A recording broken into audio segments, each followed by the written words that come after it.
Gipugngan sa Sarangani Police Provincial Office ang usa ka operasyon sa iligal nga pagputol sa kahoy sa Purok 3 Sitio Matingaw, Barangay Tambilil, Kiamba, Sarangani Province kaniadtong nakalabayng adlaw. Gipangunahan sa San Roque, Kiamba ang operasyon kauban ang Kiamba Municipal Police Station, 2nd Sarangani Provincial Mobile Force Company o 105th Infantry Battalion sa Philippine Army.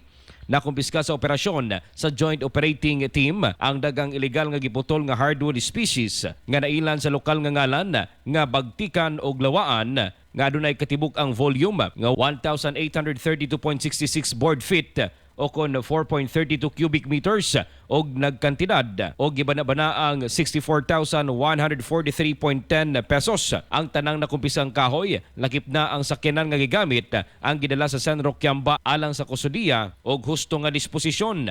Ang kaso pagasubayon sa angay nga administratibong proseso ilom sa pagdumala sa Senro, Kiamba.